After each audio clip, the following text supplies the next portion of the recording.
Madame Coudray, vous êtes présidente de l'association d'aide aux mères de famille du Doubs. Pouvez-vous nous définir les buts de cette organisation? L'association de l'aide aux mères de famille du Doubs, enfin, et toute l'association de l'aide aux mères en général, a été créée en 1920 par Madame Édouard Violet. Elle est reconnue d'utilité publique.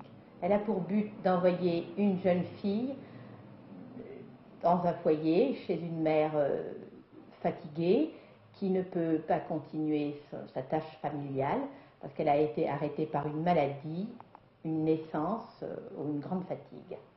Quels sont les travaux auxquels peuvent se livrer ces travailleuses?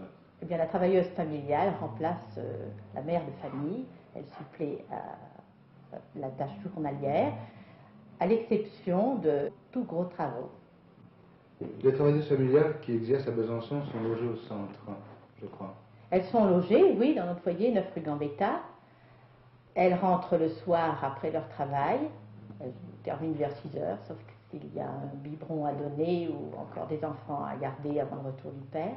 Votre action ne se limite pas à la ville, vous envoyez également des travailleuses dans les villages du département.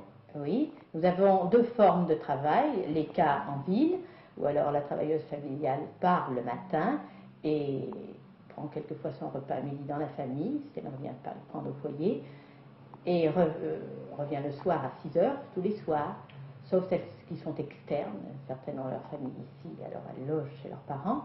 Puis alors nous avons les cas à demeure, c'est-à-dire que nous aidons les familles à la campagne qui ont besoin de nous, ou dans les villages, dans le département.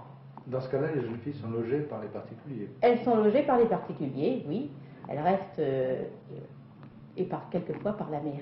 Nous recevons des subventions de la ville, du département, de certains organismes. Nous aurions toujours besoin que ces subventions augmentent, parce que nous avons beaucoup à faire. Et d'autre part, nous avons aussi des ententes avec les caisses de sécurité sociale, avec une allocation familiale et avec divers organismes et services sociaux. Les deux, ça suffit. Peut-être pas travailler pas non plus. Madame Lescoffy, vous êtes mère de 10 enfants et vous venez d'en avoir un autre récemment, hein? Le 10e. Le 10e, c'est le 10e, oui. Oui, c'est le 10e. Et Madame Christine, vous occupez donc pendant ce temps-là de la gestion Du ménage, oui. Ça vous demande beaucoup de travail? Mais non, mais bien entendu, parce qu'avec 10 enfants, ça représente tout de même un certain travail. Le matin, je les prépare avant d'aller à l'école, pour aller à l'école. Et ensuite, la matinée, forcément, il y a tout un travail, le travail de la mère de famille, qu'elle fait habituellement.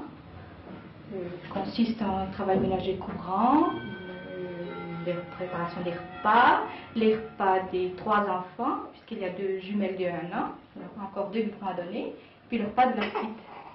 Madame Claudel, vous avez été malade récemment, vous êtes obligée d'employer une travailleuse familiale. Si vous n'aviez pas eu cette travailleuse familiale, comment auriez-vous fait? Mon mari aurait été obligé de quitter ce travail. Combien avez-vous d'enfants? 5. Donc ça nécessite beaucoup de travail? Vraiment. Pour le manger, pour les laver, les repasser et tout. Tous les travaux habituels du Oui, ménage. vraiment. Mademoiselle Madeleine, vous êtes à Quingé dans une famille, vous êtes travailleuse familiale. Depuis combien de temps? Depuis 17 jours. Et depuis combien de temps faites-vous ce métier? Depuis 7 ans.